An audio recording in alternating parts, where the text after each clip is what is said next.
Namaste students, myself Dr. Neha Sharma, Assistant Professor in RACHNA SHARIR Department at JVWU Women's University. Today we are going to discuss about the anatomy of scapula bone. So scapula bone is large, flat and triangular bone which is placed on the posterolateral aspect of the thoracic cage.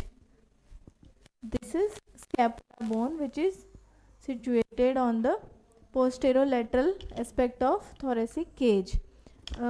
Scapula has two surfaces, three borders, three angles and three processes. Mostly things are in three numbers in scapula bone. Only surfaces are two in number. So two surfaces are first is costal surface. So costal surface, costal means which is towards the rib cage, which is towards the rib cage.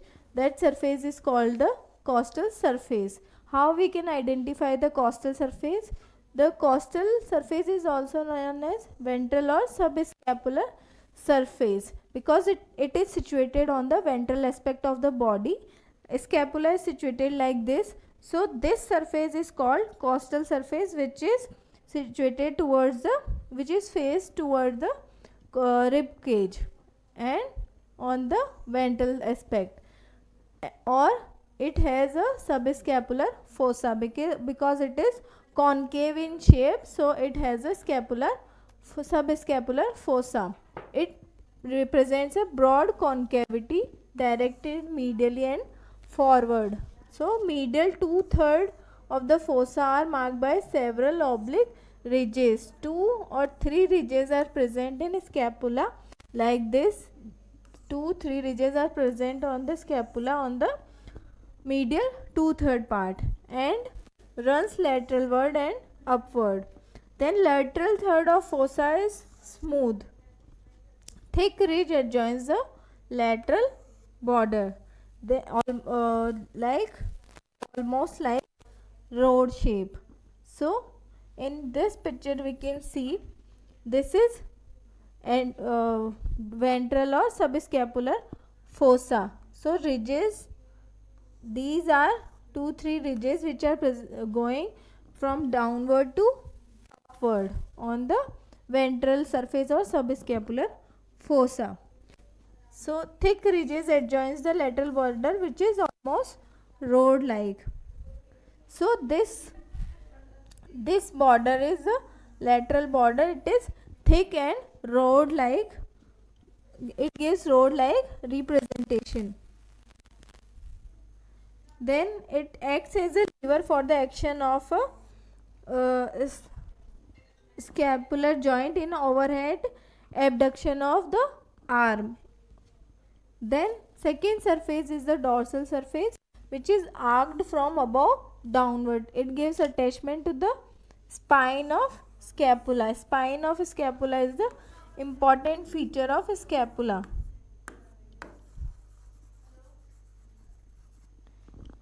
Spine of scapula is important feature. This part is called, this whole part is called spine of scapula.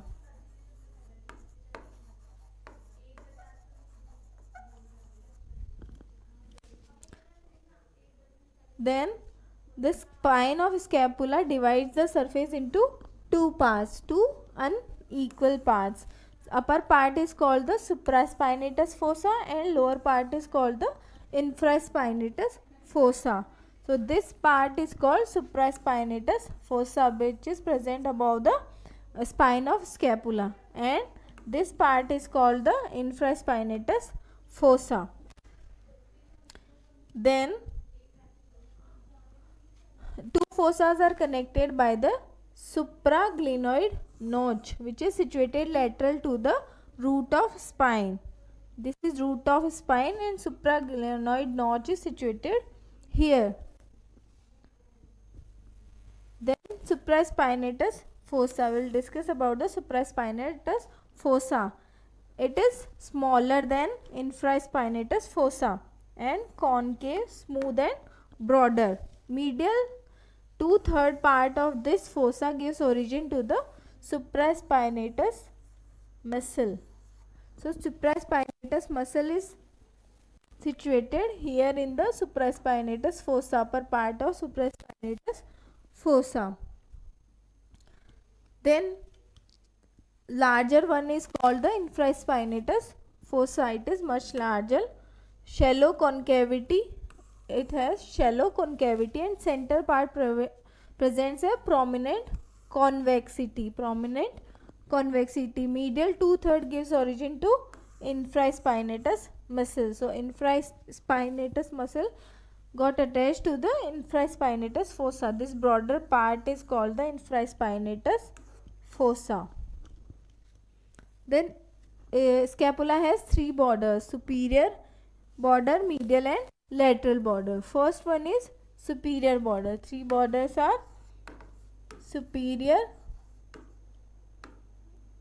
medial and lateral border.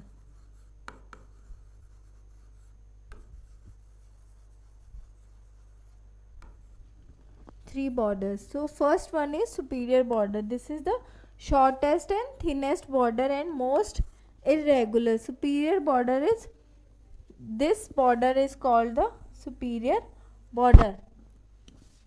It is shortest and thinnest and most irregular border. It is concave in shape. It extends from the medial angle to the base of the coracoid process.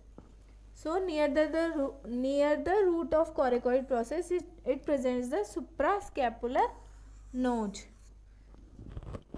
So it is nearer to medial angle. So it is, this is one is the medial angle and this one is the lateral angle. So superior border is superior border is nearer to the medial angle and on to the base of coracoid process. So this is coracoid process, and this facet, this smaller facet is called the suprascapular notch. Then second border is axillary border or lateral border. This is the thickest border. It begins above the lower margin of glenoid cavity. It begins from this is glenoid cavity, and lateral border begins from here on the lower margin of glenoid cavity, and it inclines obliquely downward and backward to the inferior angle. It is present between the glenoid cavity and to the inferior angle, till the inferior angle. Then it represents the infraglenoid tubercle. This smaller notch is called infraglenoid tubercle. Then third border is the medial border or vertebral border. This is the longest border. It extends from the superior angle to the inferior angle. This is medial border. It extends from the superior angle to the inferior angle. This is the longest border of the scapula bone. Then scapula also has 3 angles. So first angle is superior angle. So this angle is called the superior angle. So superior angle is formed by the junction of superior and vertebral borders. It is thin, smooth and rounded. It inclines somewhat lateralward, covered by the trapezius muscle. So important point for superior border is it is covered by trapezius muscle. Trapezius muscle got attached to the superior angle of scapula bone, and it is rounded, smooth, and it is formed by the junction of superior and vertebral borders. Then second angle is inferior angle. So inferior angle is thick and rough and formed by the union of vertebral and axillary border, then covered by the latissimus dorsi. So latissimus dorsi got attached to the inferior angle.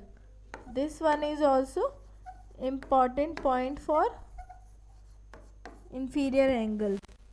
So this one is inferior angle, which is situated between medial border or vertebral border or lateral or axillary border at the adjoining point of medial and lateral border, and this is superior angle, which is situated between the superior border, adjoining point of superior border and medial border. Then third angle is the lateral angle. It is also known as the glenoid angle, because it is situated on the glenoid cavity. It bears the glenoid cavity or fossa. This is thickest part of the bone. So this is glenoid cavity, and this is glenoid. Above this glenoid cavity, this part is called the glenoid angle or lateral angle. It bears the glenoid cavity or fossa and directed forward, lateral, and slightly upward. Then it has three processes. First one is spine or spinous process. Spinous process is triangular part of the bone. It has three borders and two surfaces. Three borders, two surfaces. It divides the dorsal surface of the scapula into the supraspinatus and infraspinatus fossa. We already seen in this picture that this is the spine of scapula. It divides the scapula bone in the supraspinatus fossa and infraspinatus fossa on the posterior surface or on the ventral surface. Then posterior border is called the crest of spine. The posterior border of spine is called the crest of spine. Crest is upper and lower limb. So in this part, this is the crest of spine. It has two lips, upper and lower lip. Then lateral border is shortest, slightly concave, thick and rounded in shape in the spine. So in next class we will see another processes of scapula bone. For today we studied the spine or spinatus process. Thank you so much for today.